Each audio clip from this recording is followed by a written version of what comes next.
Declaração Universal dos Direitos Humanos.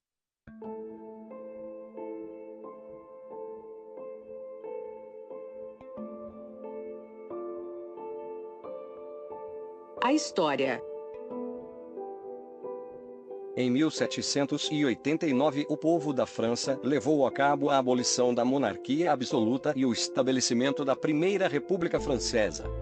Somente 6 semanas depois do assalto à Bastilha, e apenas 3 semanas depois da abolição do feudalismo, a Declaração dos Direitos do Homem e do Cidadão foi adotada pela Assembleia Constituinte Nacional, como o primeiro passo para o escrito de uma Constituição para a República da França.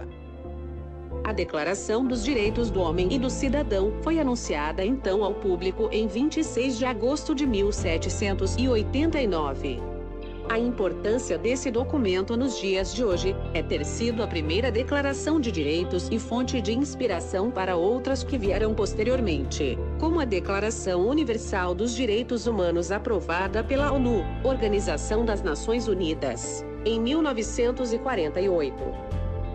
Primeiro, temos a Declaração dos Direitos do Homem e do Cidadão de 1789, que diz no seu primeiro artigo: os homens nascem e permanecem livres e iguais em direitos. As distinções sociais só podem fundar-se na utilidade comum.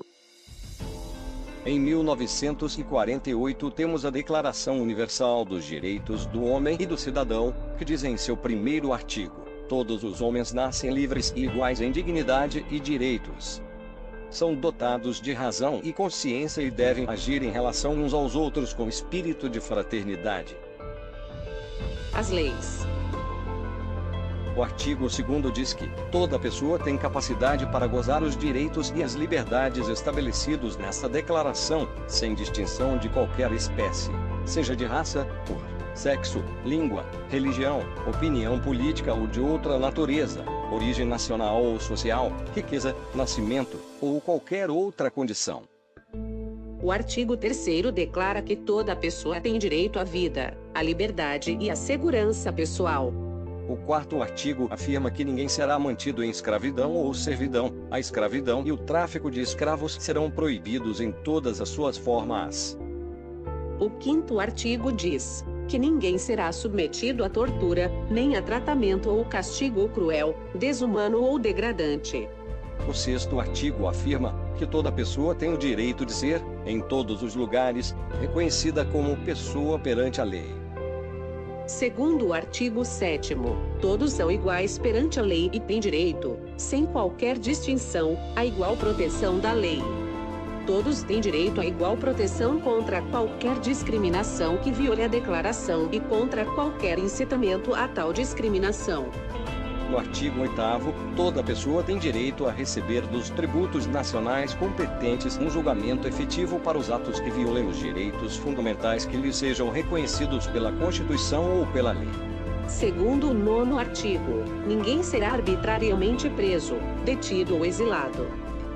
O 10º artigo fala que toda pessoa tem direito, em plena igualdade, a uma audiência justa e pública por parte de um tribunal independente e imparcial, para decidir de seus direitos e deveres ou do fundamento de qualquer acusação criminal contra ele.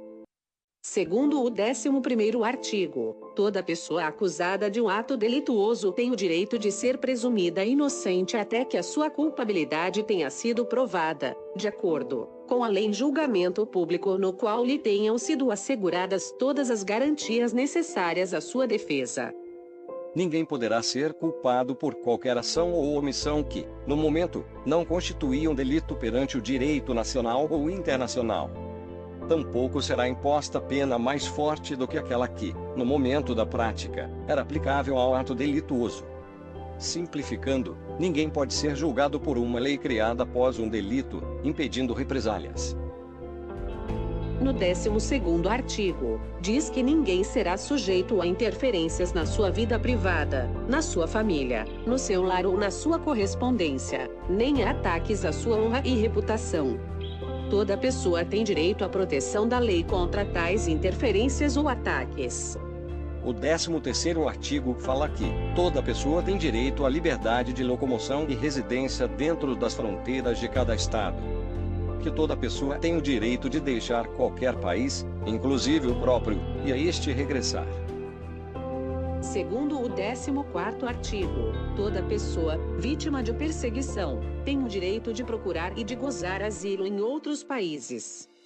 Este direito não pode ser invocado em caso de perseguição legitimamente motivada por crimes de direito comum ou por atos contrários aos propósitos e princípios das Nações Unidas.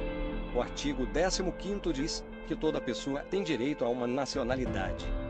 Ninguém será arbitrariamente privado de sua nacionalidade, nem do direito de mudar de nacionalidade. No 16º artigo, conta que os homens e mulheres de maior idade, sem qualquer restrição de raça, nacionalidade ou religião, têm o direito de contrair matrimônio e fundar uma família. Gozam de iguais direitos em relação ao casamento, sua duração e sua dissolução. O casamento não será válido senão com o livre e pleno consentimento dos nubentes. Segundo o 17º artigo, toda pessoa tem direito à propriedade, só ou em sociedade com outros. Ninguém será arbitrariamente privado de sua propriedade. O 18º artigo declara que toda pessoa tem direito à liberdade de pensamento, consciência e religião. Este direito inclui a liberdade de mudar de religião ou crença e a liberdade de manifestar essa religião ou crença, pelo ensino, pela prática, pelo culto e pela observância, isolada ou coletivamente, em público ou em particular. No 19º artigo é abordado o direito de toda pessoa em relação à liberdade de opinião e expressão. Este direito inclui a liberdade de, sem interferência, ter opiniões e de procurar, receber e transmitir informações e ideias por quaisquer meios e independentemente de fronteiras. A vontade do povo será a base da autoridade do governo. Esta vontade será expressa em eleições periódicas e legítimas, por sufrágio universal, por voto secreto ou processo equivalente que assegure a liberdade de voto. No 20º artigo, dado é o direito à liberdade de reunião e associação pacíficas a todas as pessoas, mas também dando o direito de não participar de nenhuma associação. Segundo o 21º artigo, toda pessoa tem o direito de tomar parte no governo de seu país, diretamente ou por intermédio de representantes livremente escolhidos. Toda pessoa tem igual direito de acesso ao serviço público do seu país. Toda pessoa, como membro da sociedade, tem direito à segurança social e à realização, pelo esforço nacional, pela cooperação internacional e de acordo com a organização e recursos de cada Estado, dos direitos econômicos, sociais e culturais indispensáveis à sua dignidade e ao livre desenvolvimento da sua personalidade.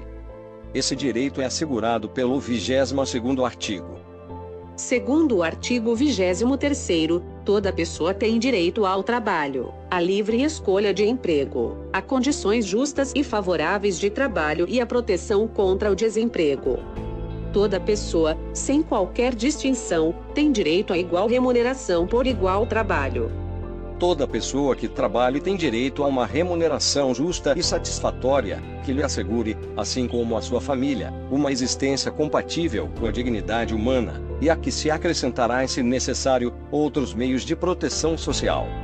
Toda pessoa tem direito a organizar sindicatos e neles ingressar para a proteção de seus interesses. No 24º artigo, é garantido o direito a repouso e lazer, inclusive a limitação razoável das horas de trabalho e férias periódicas remuneradas a toda pessoa. Toda pessoa tem direito a um padrão de vida capaz de assegurar a si e a sua família saúde e bem-estar, inclusive alimentação, vestuário, habitação, cuidados médicos e os serviços sociais indispensáveis, e direito à segurança em caso de desemprego, doença, invalidez, viuvez, velhice ou outros casos de perda dos meios de subsistência fora de seu controle. A maternidade e a infância têm direito a cuidados e assistência especiais. Todas as crianças nascidas dentro ou fora do matrimônio gozarão da mesma proteção social. O direito a um padrão de vida digno e o direito aos cuidados especiais estão garantidos pelo 25º artigo. Segundo o artigo 26º, toda pessoa tem direito à instrução. A instrução será gratuita, pelo menos nos graus elementares e fundamentais. A instrução elementar será obrigatória. A instrução técnico-profissional será acessível a todos, bem como a instrução superior, está baseada no mérito. A instrução será orientada no sentido do pleno desenvolvimento da personalidade humana e do fortalecimento do respeito pelos direitos humanos e pelas liberdades fundamentais. A instrução promoverá a compreensão, a tolerância e a amizade entre todas as nações e grupos raciais ou religiosos, e coadjuvará as atividades das Nações Unidas em prol da manutenção da paz. Os pais têm prioridade de direito na escolha do gênero de instrução que será ministrada aos seus filhos.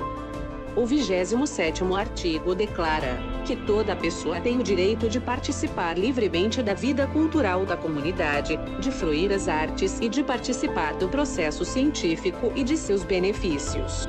Toda pessoa tem direito à proteção dos interesses morais e materiais decorrentes de qualquer produção científica, literária ou artística da qual seja autor. No 28º artigo, toda pessoa tem direito a uma ordem social internacional, em que os direitos e liberdades estabelecidos na presente declaração possam ser plenamente realizados. O segundo 29º artigo, toda pessoa tem deveres para com a comunidade, em que o livre e pleno desenvolvimento de sua personalidade é possível. No exercício de seus direitos e liberdades, toda pessoa estará sujeita apenas às limitações determinadas pela lei, exclusivamente com o fim de assegurar o devido reconhecimento e respeito dos direitos e liberdades de outrem e de satisfazer as justas exigências da moral, da ordem pública e do bem-estar de uma sociedade democrática.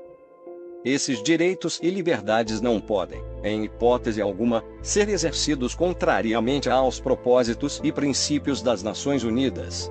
O 30º e último artigo afirma que nenhuma disposição da presente declaração pode ser interpretada como o reconhecimento a qualquer Estado, grupo ou pessoa, do direito de exercer qualquer atividade ou praticar qualquer ato destinado à destruição de quaisquer dos direitos e liberdades aqui estabelecidos.